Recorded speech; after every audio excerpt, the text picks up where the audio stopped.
Gavin here from anygames.ie. We're here in the AUL complex this afternoon for the memorial game between the Irish and Welsh transplant teams. The game has been played in memory of Steven Middleton, who is a former Irish transplant team player and Montpellier player as well. Steven played his last game for the Irish team against Wales, so it's fitting that they should be playing Wales this afternoon. The game will be played in good spirits despite the bad weather. However, it's expected to be an emotional one as well. Kick-off here is at 2 o'clock and we'll be chatting with former teammates as well as family members of Steven's as well. So stay tuned across all our socials for that today. And we are joined by Kieran Tiernan, who's one of the players for the Irish team. Kieran, thanks for taking the time to talk to us.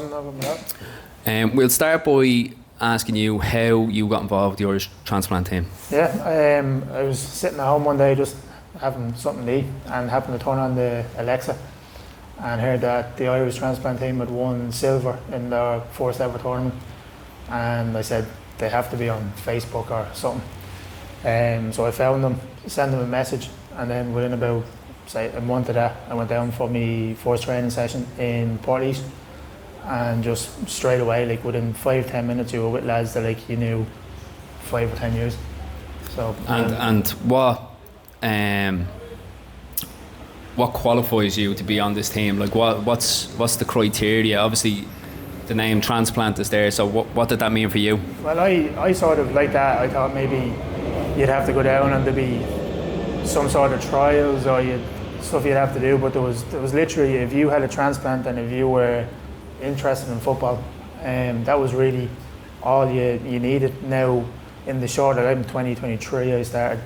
It's grown legs, but like even the likes of the World Cup and tournaments that weren't there when I started that are there. Like there's countries that are doing trials for the teams. You can see that it's getting bigger and bigger. Yeah. And you know, it might get to a stage, maybe here at one stage, that you might have to do trials, but there'll always be transplant football. There'll be transplant football teams for if you want to play competitive or if you want to play social. You know, there's nobody, once you've had a transplant and if you want to play, you're welcome to play.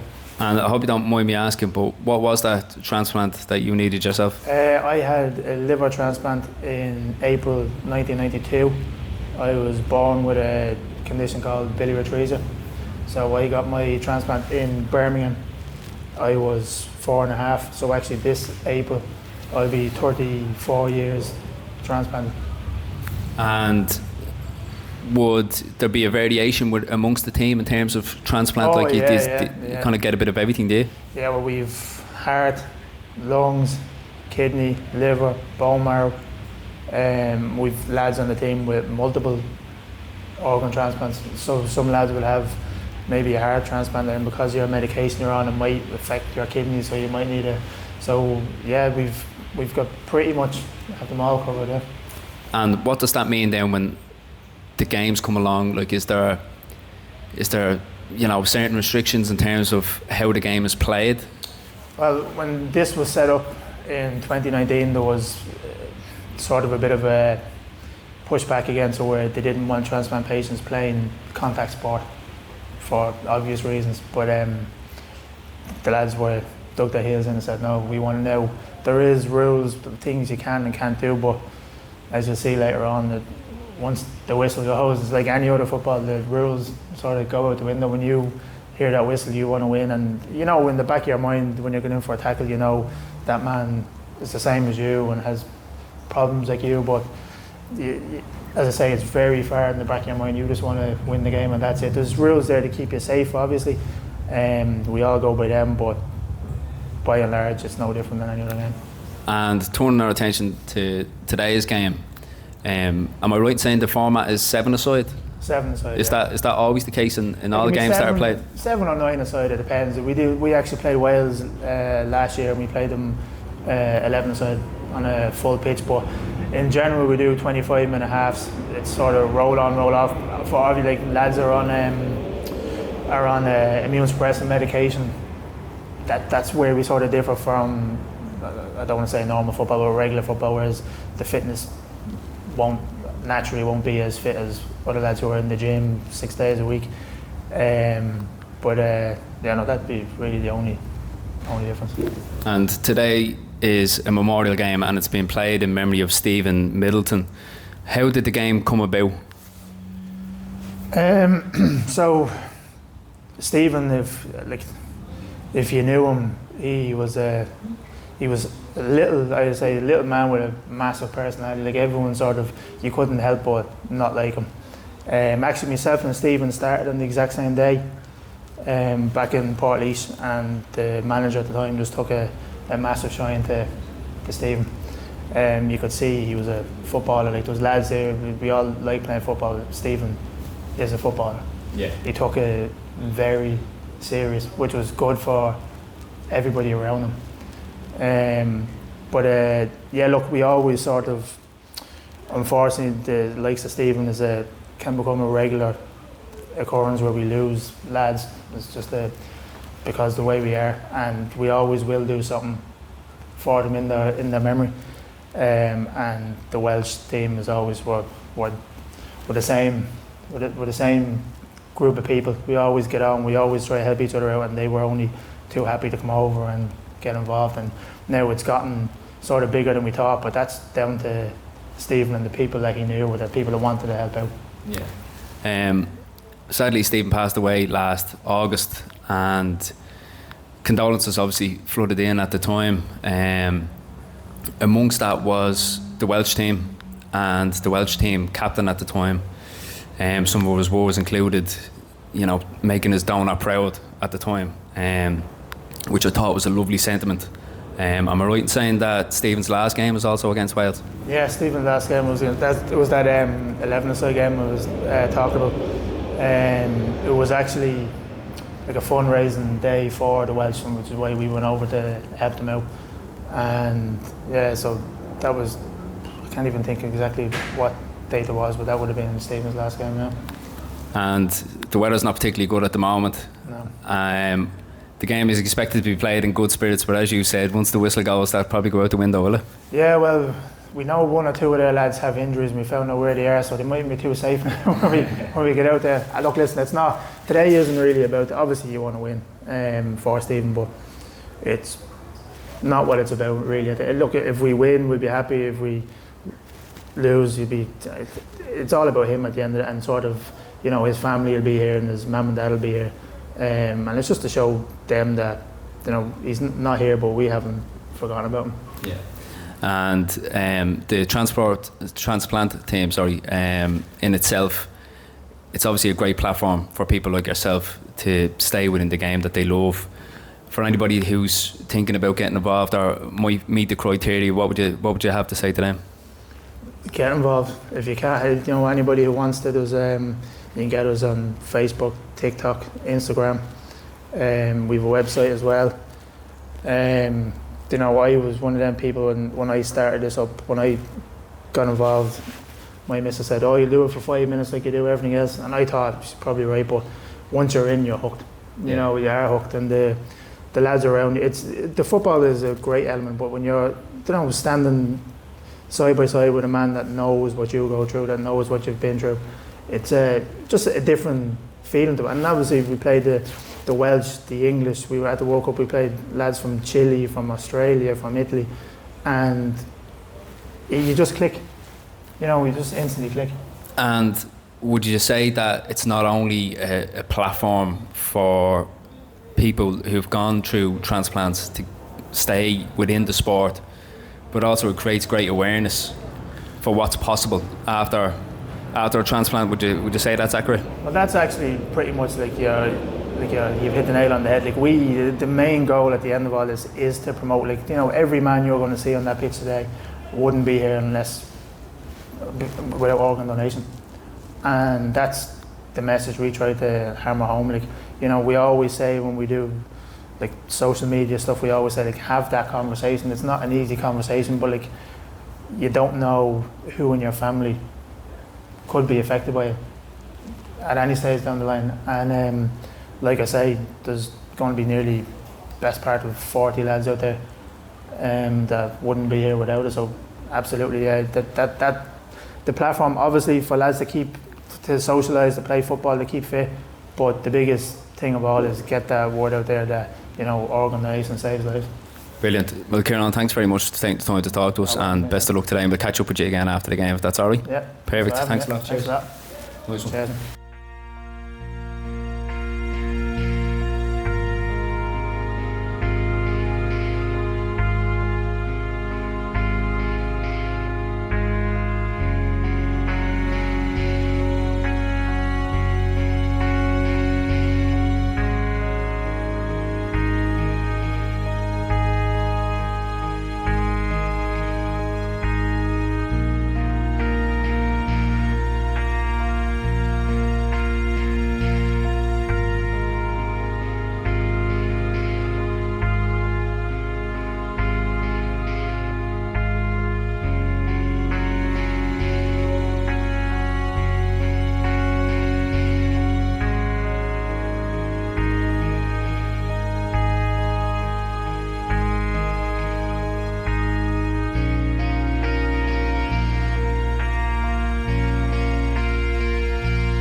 France.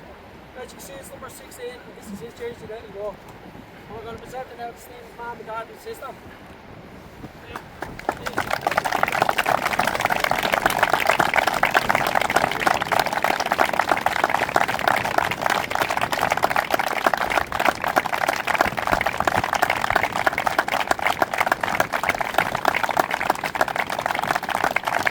Thank you everybody for coming as well, for the support.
Half time here between Ireland and Wales in the Transplant team games.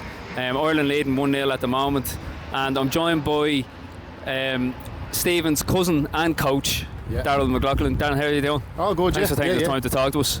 We'll start really. Tell us a little bit about what Stephen was like as a person, first of all. What Stephen was like as a person, very, very resilient, very strong, very ambitious. You know, he loved his football, he loved his family. They were the two most important things in his life. So all he used to say to me, he said, I don't care about anything other than my family and football. Football a bit too much. You know, when he was on the pitch, he was a class act. He was a leader. He led by the way he played football, by the way he led the team, by the way he talked. Everybody loved him. Yeah, he's a massive miss. And it wasn't just football with him either. He was involved in a couple of different sports, wasn't he? Yeah, so he's involved in rowing. He done rowing there for a while. He loved his table tennis. He was really good at table tennis. We played that in school. But yeah, he loved numerous amount of sports, but football was the big one. And you were his coach at Montpellier. Was he an easy player to coach, or was he giving a large back to you all the time? Yeah, he always used to say to me that he was a scapegoat because we were family, and I took him off one time. We were out in Ballyuster, and he was actually sensational. He was captain that day.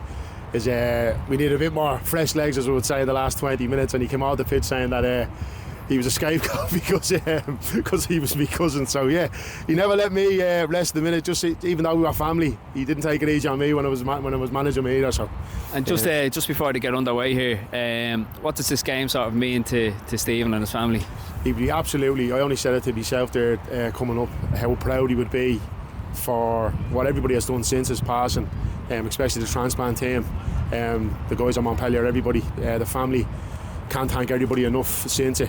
We've had good people around us from both family, Montpellier, you know, all his clubs that he played for, the transplant team. It's been sensational, and couldn't wish for more.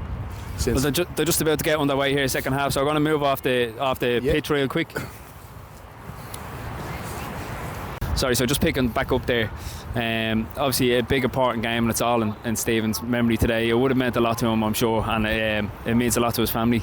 Yeah, it means a lot to us. Me and Stephen were first cousins. My mother and his mother would have been sisters. So, but he was also my best mate. I spoke to him every day in my life. I have it on good authority that you used to kill each other as well. Yeah. Well, I couldn't go near them. You know, we couldn't go near them. I was always too big. But he'd put it up to anybody who would, especially on the football pitch. But yeah, it means everything. You know, coming here today to the family. Obviously, it's hard. It'll never get easier. But you know what has happened since his passing in terms of his memory. As I said, both from the transplant team, from all the clubs he's played for, from Montpellier, from his round clubs, everything.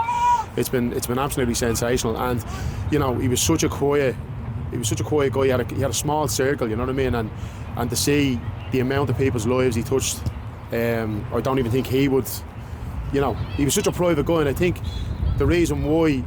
When you see so many people come out in support of him and in his memory and stuff, that shows how private he was, you know what I mean? Although he was private, he wasn't one of these like you see these days on social media, Instagram followers and this and that. He was just private, and it just goes to show you that in today's society you don't necessarily have to have that to be a likeable. You can see it by the crowd that's turned out here today. Exactly. And I know at the time of his passing last August, condolences really, they flooded in from far and wide, and it included the Welsh team and the Welsh captain as well. And one of the quotes from the Welsh captain at the time was that he did his donor proud. Yeah. And I think that was a lovely sentiment as well, you know, to speak such kind words. And I know they struck up a bond with the Welsh lads, and it's kind of fitting today that they're here playing them in this friendly. Yeah, it's amazing. He actually said to me about the Welsh lads that when he was away at the World Cup there last year, that they were the best group of lads that he came up against, in terms of both on the pitch and off the pitch. You know, going for a bit of food, or some of them can't gargle, but a little point here, a little cheeky point here and there. Can't hold a drink like the Irish. With a few of them. But listen, football meant absolutely everything to Stephen. You know, no doubt about it. Even for us at Montpellier, we're nearly coming to the end of the season now, hoping to wrap up the league. That we're doing it all for him. You know what I mean? It's that extra bit of incentive to go and achieve something, and especially for the transplant lads as well. They keep the guys that have recently passed away. Stephen, and there was another guy as well. think it was Richie, his name was. Yeah. So to keep those guys with them, and hopefully they can achieve things as well. It's a bit of motivation, you know, that extra bit of motivation you need to achieve something for those who aren't with us anymore. Darryl, thanks very much for taking the time to talk to us. I'll let you get back to enjoy the match, alright? Thank you very much.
time here in the AUL complex, and it has ended Ireland 1, Wales 1, but we finished out with a penalty shootout, which Ireland took the win there. So it was a good day here out in the AUL complex. Good kind of hard fought game between the two teams, but it was played in good spirits as well. Everybody done themselves proud out there, and more importantly I think they done Stephen proud. You know, it was a good day for the family and for everybody involved. So yeah, really enjoyed my time out here today, and keep an eye out on YouTube in the coming days. We're going to do a compilation video of everything that went on here today, and we'll be posting that out, as well as some clips as well from the day. We're back with Kieran here, just after full time there, finished 1-1. Well, you went and won it on penalties. Is a lot go off and celebrate with the Welsh lads now, will you? Yeah, we would have done that even if we lost. Yeah, look, they gave us more of a game than we sort of thought. I think Matt had said it beforehand in the dressing room, like, you know, we know it was for Stephen, and you have to sort of try and keep that out of your head.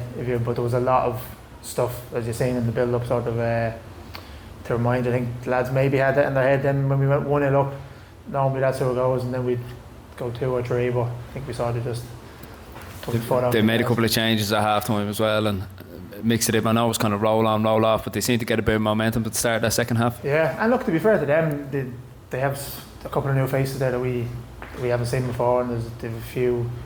They have got good footballers, like. But yeah, look, they didn't want to make it an easy day for us. Are you happy with your own performance? I think you always play it out in your head before you go out on the pitch, and you know, you always score a hat-trick in your head every time you think about it.